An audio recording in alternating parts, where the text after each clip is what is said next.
This is the Media Police Post, broadcasting from the Fort Hall School of Government in Nairobi, Kenya. In this show, we police the state of truth in the Republic. And because truth is communicated to us by journalists and analysts, we have made it our civic duty to put it to the test. We advance from two confirmed truths about the media. One, and according to Roger Stone, the media is either lazy or evil. And for the most part, it is both evil and lazy. That is why the truth, their truth, must be put to a test. And two, that journalism is verified gossip. In fact, what is presented to us as news analysis is gossip that has been verified by journalists. This gossip has to be ground-truthed. We will assess the state of truth in what they submit to the Republic, and we will pass a verdict on what is true and what is not. For the record, we are not journalists. We are thinkers. We are not lazy or evil, and we do not verify gossip. What we give you is the truth that sets you free. On today's show, we will discuss ideas that reflect unformed and uninformed opinions, and ideas that made you stupid. Narratives that fell into the cognitive trap of we see things as we are and not as they are. Narratives based on conjecture history and those that smack of envelope journalism. Welcome, AX and Miss K. Thank you. So today I would like to start with a story. Some time back, we learned that Deputy President William Ruto owned land that had been illegally acquired from Adrian Muteshi. The court declared he pay Muteshi 5 million shillings for illegally taking away his land. Ruto's defense was that the land was sold to him by someone, her name Dorothy Jemutai Yator, who had gotten it illegally from Muteshi. And he just didn't know. In Ruto's own words, he was an innocent purchaser, a victim of fraudulent sellers. Yator strongly defended herself against any claim of selling to Ruto, going as far as to demonstrate that she was only 6 years old when the initial transfer occurred. And so Yator was found to not have participated in the fraud that led to the theft of Muteshi's land. Meanwhile, the same could not be said of William Ruto. When the time came to prove he was an innocent purchaser, unaware of the fraud, Ruto did not. In fact, he refused to. This refusal was so strange that the court wondered if the evidence was not presented because it condemned Ruto.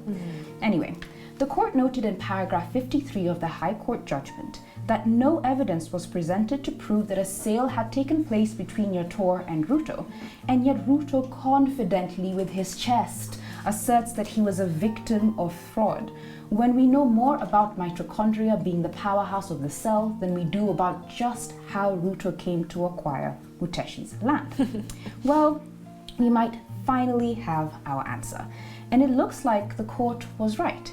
In the explosive piece by John Kamau in The Nation titled Money, Power and Politics in Ruto's Western Hotel land acquisition saga, Kamau reveals the tactics and tricks Ruto uses to acquire land, or rather Muteshi's land, by explaining how Ruto came to acquire the Western Hotel. And wouldn't you know, the answer might have been fraud. In fact, fraud seems to follow William Ruto around like flies in bad mutura. According to Kamau, the land was first allotted to two companies linked to William Ruto in 1988 during a time of chaos, just like with Muteshi, and which was after the 1997 elections. These two companies were Priority Limited and Munene Investments Limited.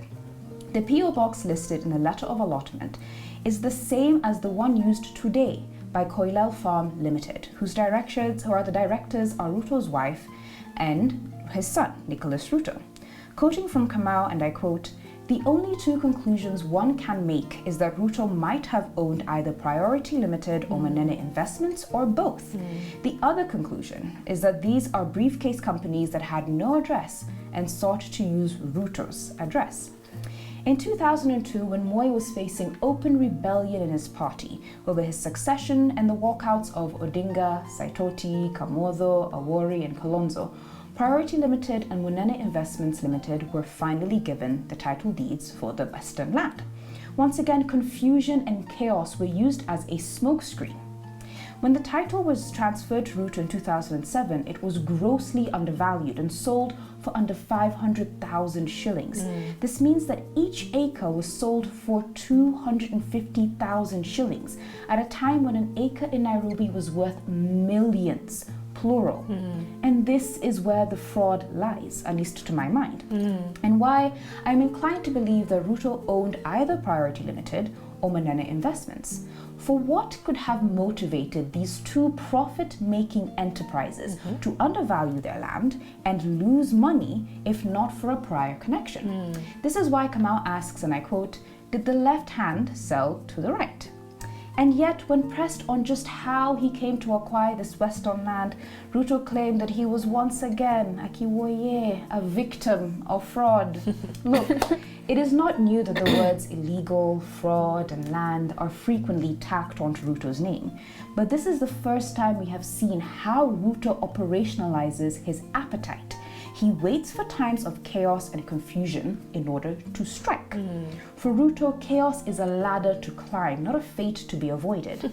So if Ruto's fortunes are so closely tied to chaos, as Kamau's piece suggests, what incentivizes him to choose peace and order, to choose country over self?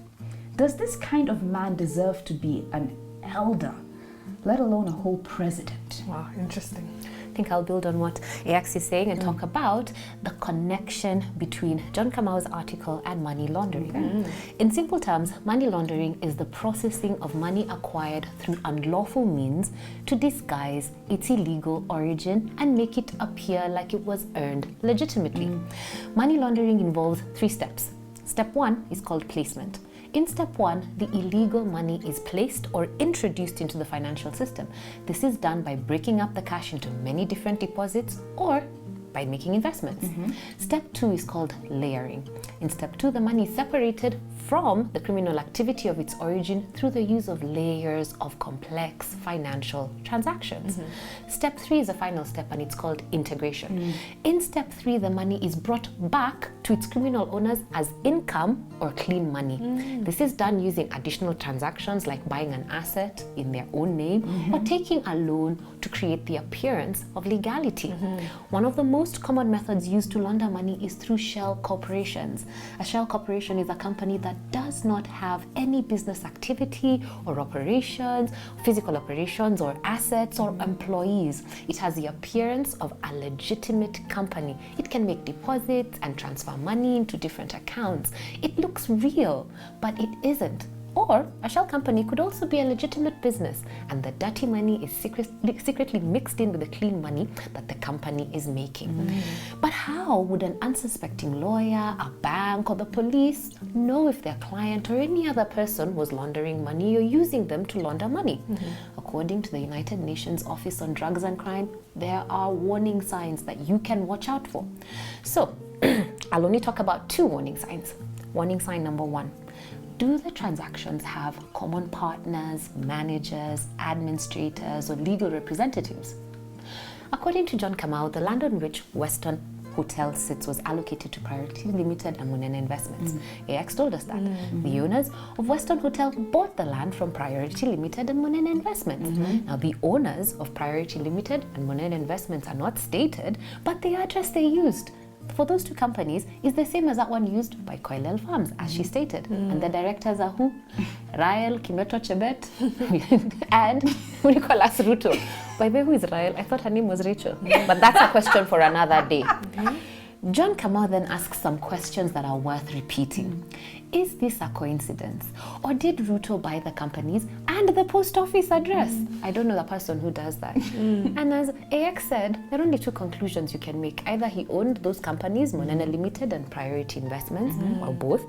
And the other conclusion is that they are briefcase companies, shell companies that have no address, and they sought to use Ruto's address to appear legitimate. Yes. Warning sign number 2. If a loan is being used for unlawful purposes, watch out for loan beneficiaries that are not directly associated to or have a justified relationship with the borrower. According to John Kamau, William Ruto charged Western Land for 100 million shillings in December 2011 at Equity Bank. Later, he paid that and then he charged Western again for 1.5 million USD and 350 million shillings at Kenya Commercial Bank. Then, again, he added an additional 700 million at the same bank for the same property. Let's count this in total. 1.5 million USD and over a billion Kenya shillings charged on the property by William Ruto. And yet, he denied ownership of the property. According to John Kamau, the man who swore the affidavits in court as the true owner of Western Hotel is apparently the hotel manager, a guy called Michael Nzile. Now, if the Western Hotel is legitimately owned, why deny owning it? And if all the transactions related to Western Hotel are legitimate, then own up to them. Yeah. Indeed. So again, I'll build on what the two of you have said. Having heard all this about William Ruto, a man who patiently worked on a scam to acquire public land for 9 good years, a heist, we are told by John Kamau, that began in 1998 at the Lands Commission to 2007 when he tells us that the land was then transferred to Western Hotels Limited officially. A man who it was ruled underpaid for this public land. In fact, the Land Commission stated, and I quote, "The land at the time of valuation was undervalued." The owners then went on to reap a conservative estimate of over 2 billion shillings just based on the loans taken. John Kamau tells us that it all begins with this loan worth 100 million that is conveniently paid off just 1 year after he is made the deputy president. Then he takes another loan worth 350 million, $1.5 million, another loan, like you said, 700 million, which then, interestingly, is used to buy a hotel worth 534 million, which was then used to get another loan of 700 million. On this, Mr. Kamau poignantly tells us that the most interesting thing to note here is that all of these grew out of a single transaction on Langata Road, where the total amount paid for the plot when it was allocated was actually exactly 409,290 shillings. Aside from land, even the institutions entrusted to him speak for themselves. Let us reference history and note that the price of unga, 2 kgs, increased 2.5 times when Ruto was minister in 2008, from 45 shillings to 120 shillings in 2013. When Ruto was allocated the agriculture docket by the TNA government, unga increased from 70 bob to 130 shillings. We say all this because with a few days to the election, it is important to reflect on the world's most unrewarding game. And the name of the game is Follow the Follower. Hear me out. A story is told by Earl Nightingale of a small town that had a jewelry store. And like all jewelry stores, the owner had a big clock in his window. And every morning for years, he would notice a factory worker stop and adjust his watch to the same time as the clock in the window. He had been doing this for many years. And one morning, the jeweler was out in front sweeping his sidewalk. And so he asked the man, "So could you tell me, why do you adjust your watch to my big clock every morning? I've noticed that you've been doing it for years." The man said, "Well, I am the foreman down at the big factory, so I want to make sure my watch is correct because I blow the quitting whistle, the one that stops all the work, at 5 p.m. every day." The jeweler looked at him rather strangely. "Well, that's funny," he said, "for I've been setting that big clock in the window by the sound of your quitting whistle all these years." Now, it was a very logical thing to do, but it could very well have been off for 6 months or so. It was a case of a person just going along with what he thought to be correct without checking his references. This election, as with life, I want to suggest that from now on, that we check our references, check our reference points, ask ourselves, are the people I am following going where I want to go? Are we really knowingly giving the country to people who have a track record such as this? What will we lose and what will Kenya's opportunity cost be in the long run? Yeah. So I want to thank you for joining us on the Media Police Post. See you next Monday. You've been put on notice.